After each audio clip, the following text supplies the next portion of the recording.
ये गर्मी, अब मुझसे इतनी गर्मी में खाना नहीं बनता। लोगों के पास बर्नर वाली गैस है तब भी खाना बनाने में परेशानी हो रही है। कोई हमसे पूछे कैसे बर्नर के बिना स्टोव पर खाना बनाना पड़ रहा है, वो भी फुस-फुस करके आधा चालू करने में ही टाइम बर्बाद हो जाता है। शालिनी, मैं तुमसे कुछ कह नहीं रही हूँ तो तुम मेरे बारे में मत बोलो। वैसे ही गर्मी में दिमाग खराब है।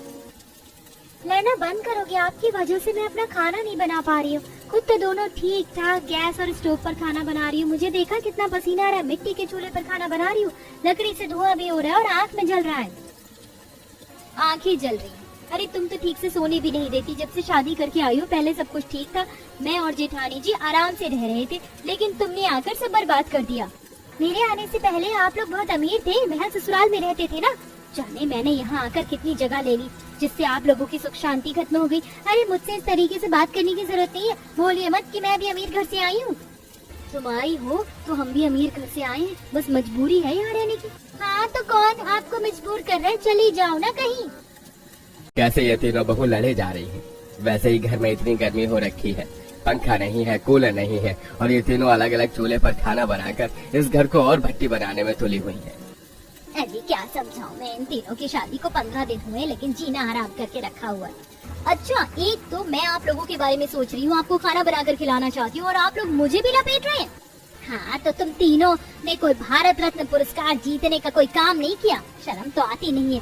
3 बहू घर में 3 अलग चूल्हे से हम 3-4 लोगों के लिए इतना डबल ट्रिपल खाना बना रही हो। कितना राशन बर्बाद हो रहा है, कितनी गर्मी हो रही है, तुम लोगों को नहीं दिख रहा?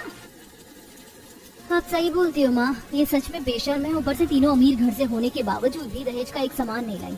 अरे कम से कम दहेज का सामान लाती तो इस घर में थोड़ा काम तो आता। ऐसे गर्मी में मर नहीं रहे होते। बस करो भारती, बहुत बोल रही हो तुम। एटलीस्ट सच बोला मैंने। बस करो तुम सब, इतनी गर्मी में लड़ने की हिम्मत कहाँ से आती है? बहू तुम तीनों में से कोई खाना दे रहा है तो दे दो। हाँ हाँ बाबूजी, खाना बन गया है, मैं लेकर आती हूँ। नहीं बाबूजी, मैं लेकर आती हूँ। तीनों बहू फटाफट खाना परोस कर सास ससुर के सामने रख देती हैं और खाना खिलाने के लिए लड़ रही होती हैं। पापा जी मेरा बना खाना खाएंगे, तुम दोनों अपना खाना हटा लो। नहीं आप हटाओ। अरे बस करो तुम तीनों का ही थोड़ा थोड़ा खाना खा लेता हूँ। सुलोचना तो मेरे साथ बैठकर खाना खा लो, ज्यादा खाना है। जी हाथ मुंह धोकर आती हूँ, गर्मी के मारे मेरे से खाना नहीं खाया जाएगा।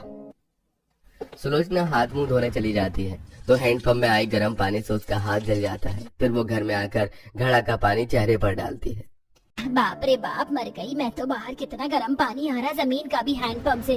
काश हमारे पास फ्रिज होता, घर में टंकी होती, कुछ पैसे होते। लेकिन घर की गरीबी तो देखो, खत्म नहीं होती है। ऊपर से घर में 3 बहू होने के बाद भी कुछ भी अच्छा नहीं हो रहा, बस सुबह शाम कलेशबाजी।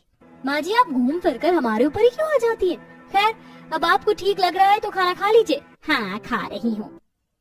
फिर सब खाना खा लेते हैं। रात को पति आ जाते हैं, सोने में फिर से कठिनाई होती है। अरे बहुत गर्मी लग रही है, ऊपर मच्छर भी हो रहे हैं। नहीं तुम थोड़ा उधर हो जाओ और भाभी आप भी खिसक जाओ। अरे मैं आगे कहाँ जाऊँ, आगे दीवार है, वैसी हवा नहीं आ रही। एक ही घर में पंखा है, मरा मरा ऐसे चलता है। मुझे नहीं पता नैतिक, तुमसे शादी करने के बाद मैं गरीब घर में आ जाऊंगी। यहाँ तो कूलर भी नहीं है, इसी की क्या ही बात करें। भैया भाभी वैसे ही बहुत गर्मी है, आप लोग सो जाओ। रात को भी आप सबको चैन नहीं है। जैसे तैसे सब सो जाते हैं। अगले दिन घर में पड़ोसन सुलेखा अपने पति के साथ अपने बेटे की शादी का कार्ड देने आती है। तब अरे सुलेखा बहन, राजीव भाई आइए बैठिए। कैसे आना हुआ? बहू जरा 2 कप चाय बना कर लाना। अरे हमारे बेटे की शादी इसलिए आपको कार्ड देने आए हैं। अच्छा बधाई हो। अच्छा बधाई हो। सास की बात सुन तीनों बहू अलग अलग चूल्हे पर चाय बनाकर लाती हैं तो ये देख पड़ोसन मजाक उड़ाती है।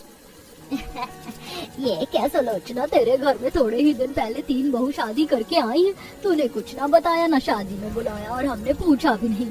लेकिन यहाँ तो 3 चूल्हे पर अभी से ही खाना बन रहा है। क्या बंटवारा हो गया या बन नहीं रही है इनमें?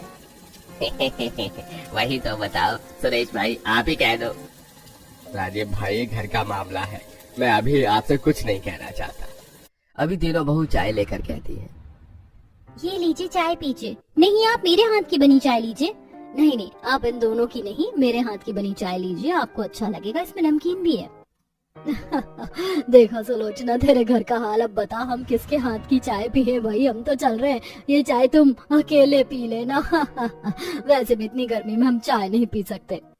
ये कहकर पड़ोसी लोग मजाक उड़ाकर चले जाते हैं। दरअसल पहली अमीर बहू तो दिग्विजय से यूं ही शादी करके आ गई थी, लेकिन राहुल ने शालिनी से उसके घर से भागकर शादी कर ली और तीसरा वाला इतना मासूम दिल का निकला कि आत्महत्या कर दी।